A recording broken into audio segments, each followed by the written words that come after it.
Donald Trump has lost all control as the war in Iran spirals out of control. Now, Iran is potentially going to strike in the United States, according to the FBI, in retaliation against the Trump regime's invasion. The FBI is now warning police departments in California, where I'm reporting from, that Iran could launch a retaliatory attack at the U.S. West Coast using drones. This, according to the latest report by ABC. The alert said that the FBI recently acquired information of a potential surprise attack, likely here in California. Iran aspired to do this using unmanned aerial vehicles from an unidentified vessel off the coast of California.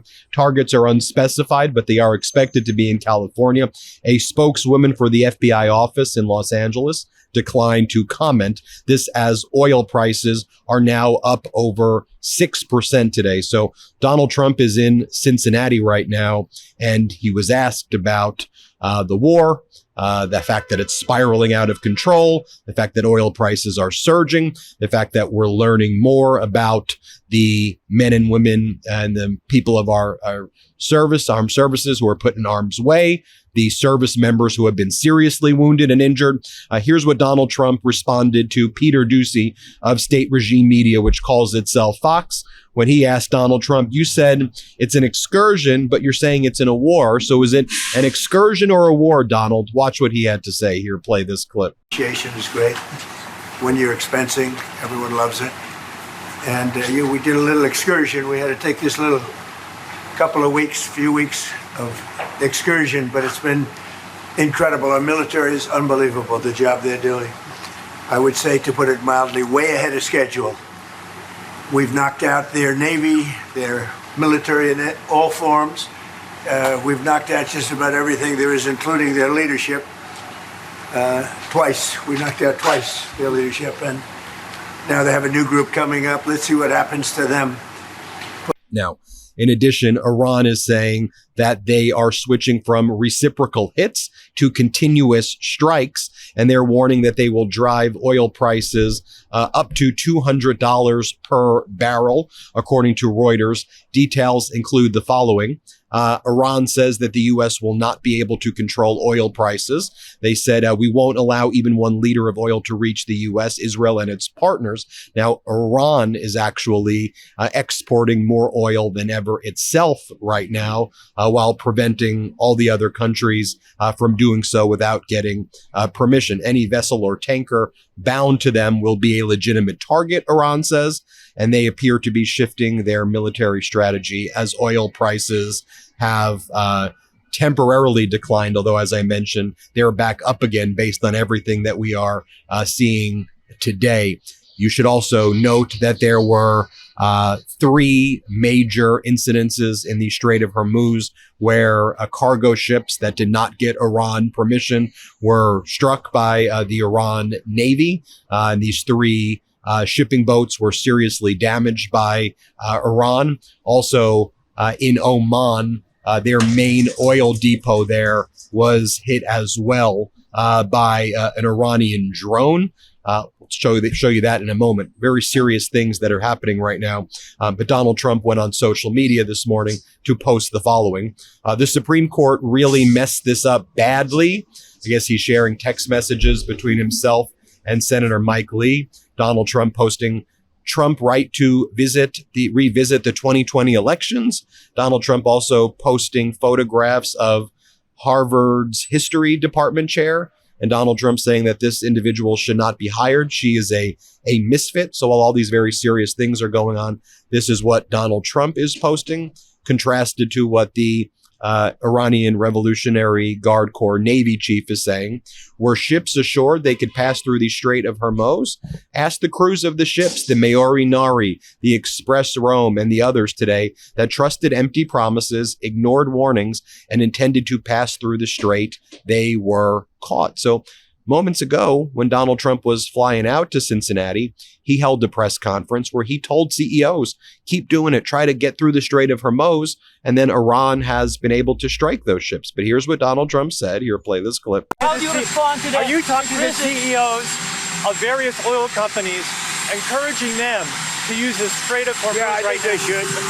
I think they should. I think they should use it. They laid mines in the Strait. How do you In my respond? opinion, look, we took out just about all of their mine ships in one night.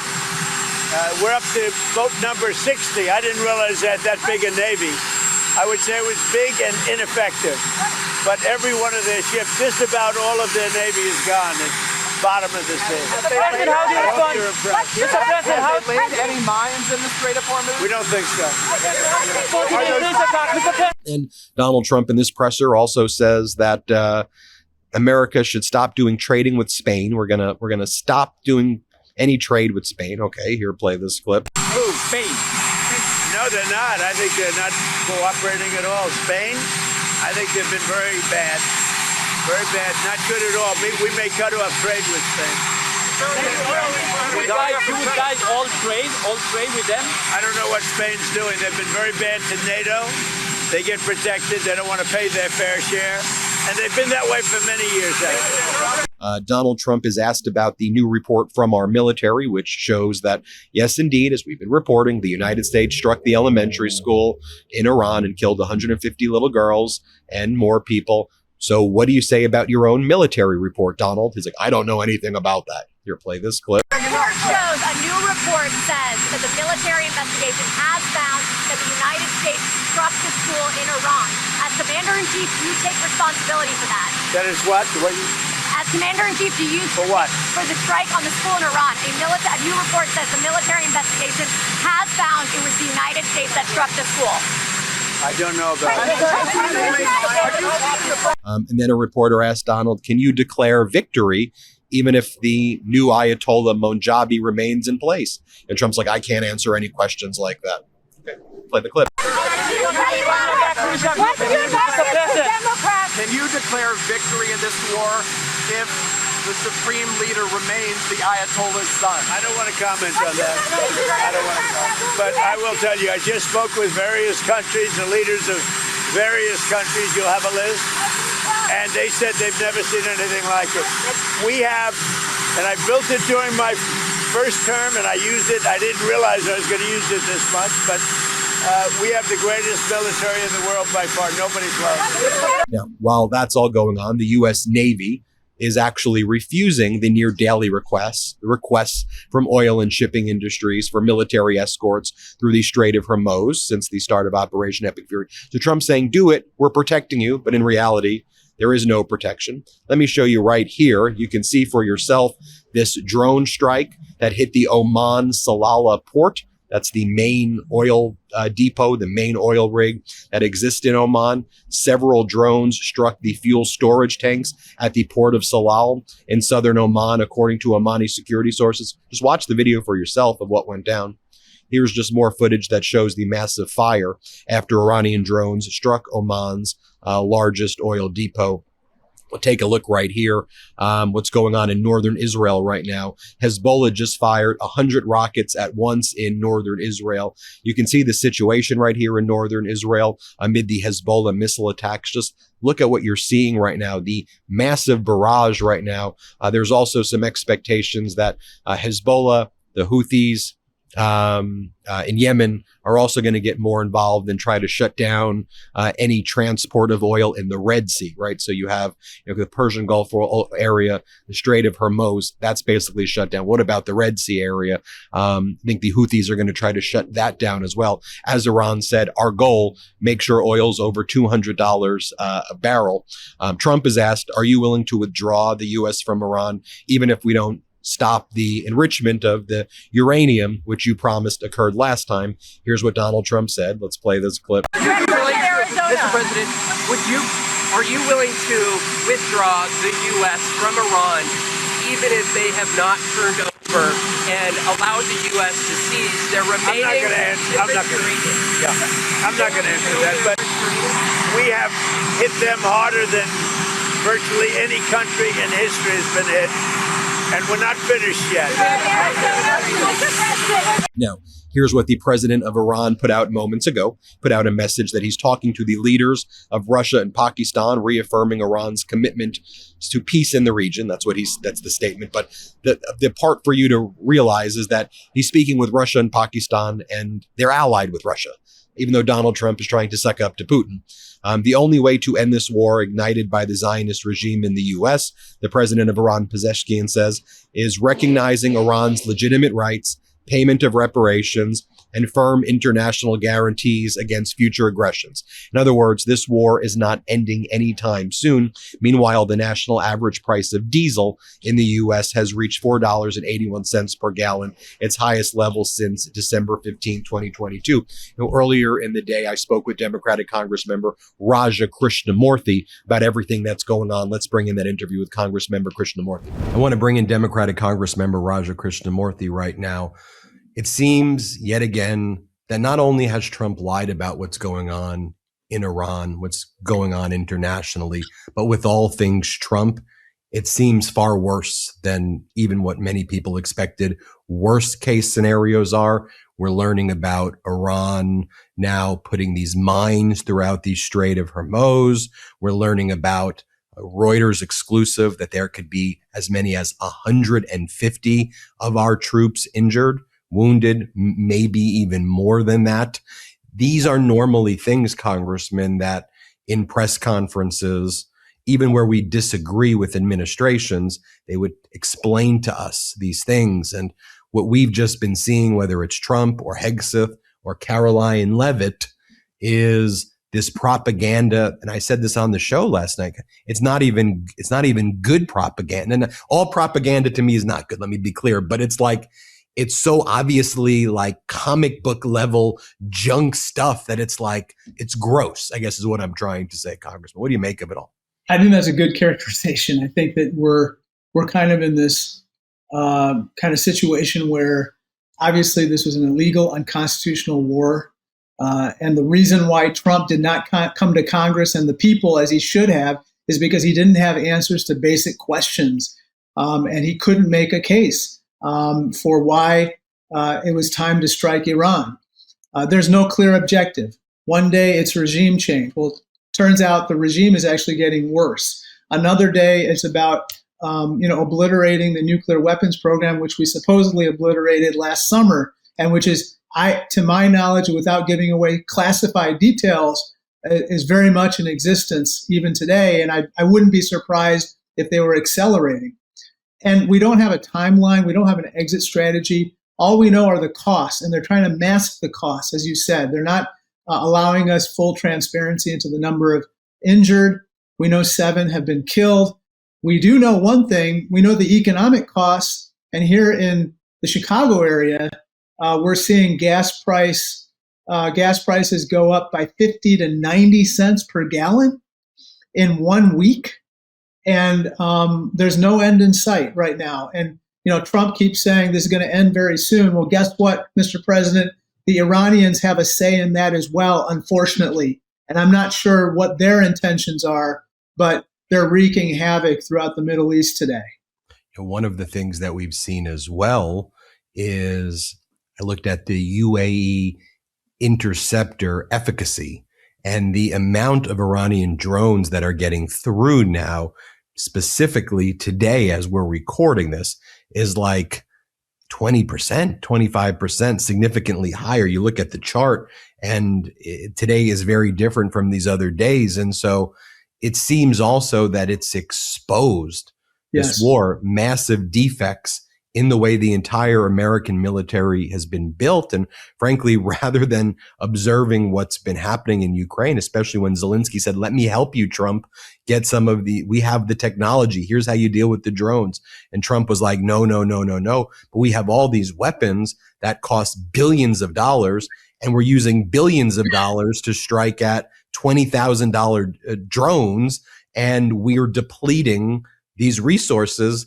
And it's being exposed, this asymmetrical warfare, that if we just looked what was happening over there, we should have known. And then you may say, I'm sorry, I'm rambling, but if you may say, well, then isn't that past administration's fault? You could go, yeah, it's systemic. It could be an issue. However, Trump randomly and went to war all of a sudden without the preparation. So at least the other ones didn't do this. Let me toss it to you. That's right. I mean, if you know that you're not prepared, then it's probably a good thing not to undertake the military strike and go to war. And that's what's happened here. We were not prepared. We were not prepared for the numerous strikes that Iran has made on our friends, partners, and allies in the Middle East, including on our U.S. bases, including on airports. Remember, we have thousands of tourists, Americans who are stranded in airports and hotels throughout the Middle East. They can't get back home. And guess what? They've become targets. And we weren't ready to defend them or to evacuate them. We're not ready for these drones. These are one-way attack drones known as Shahed drones. Tens of thousands of them have been used in Ukraine. So we should have known what their capability was, their lethality, and how the Ukrainians defended against it. And yet we didn't seem to learn that lesson either.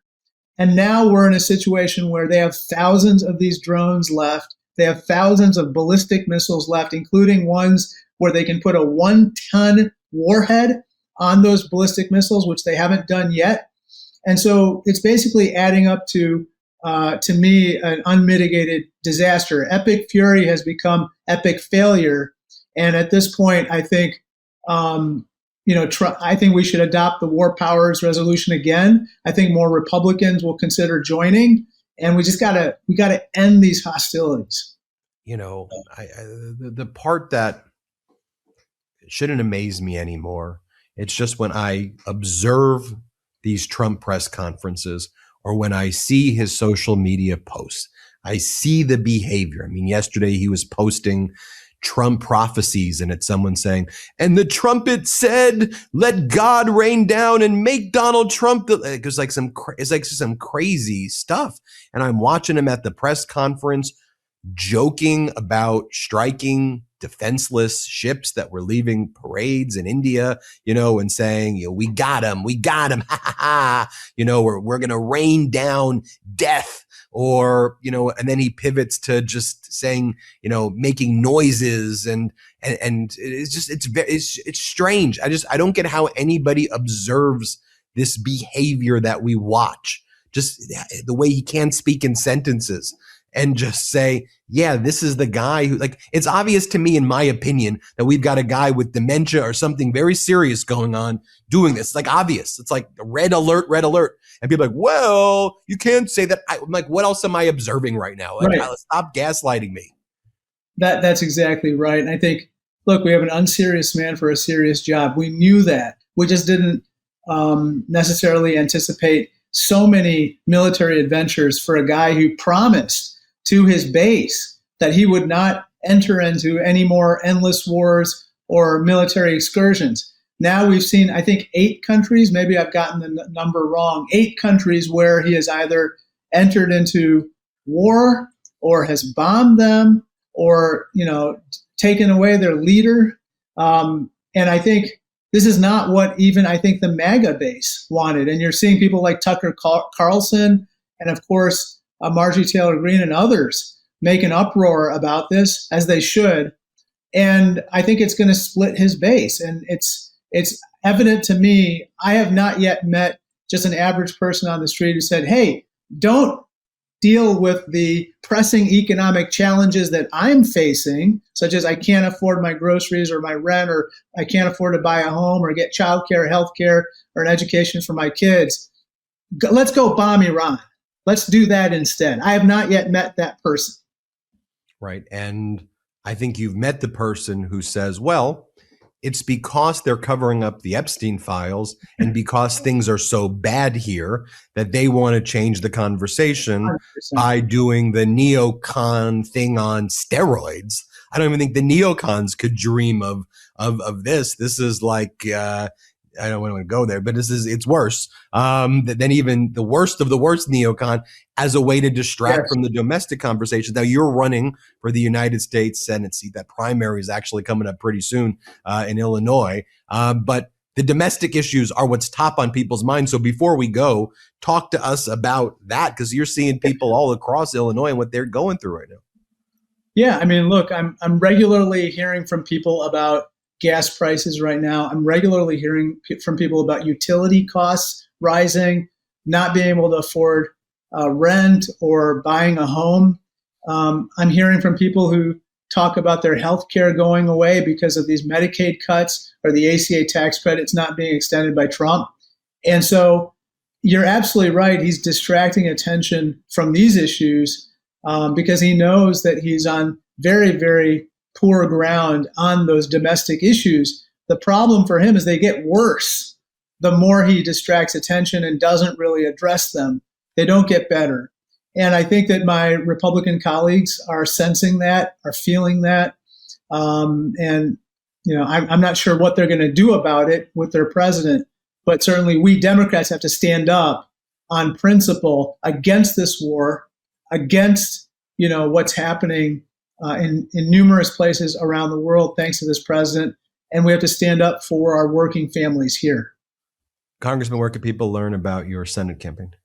www.rajaforil.com.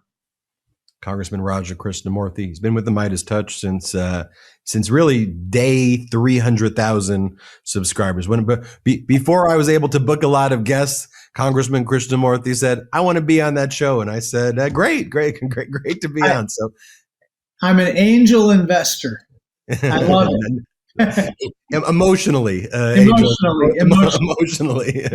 Thanks everybody for watching. We'll hit subscribe. Let's get to 7 million subscribers. Want to stay plugged in? Become a subscriber to our Substack at MeidasPlus.com. You'll get daily recaps from Ron Filipkowski, ad-free episodes of our podcast, and more exclusive content only available at MeidasPlus.com.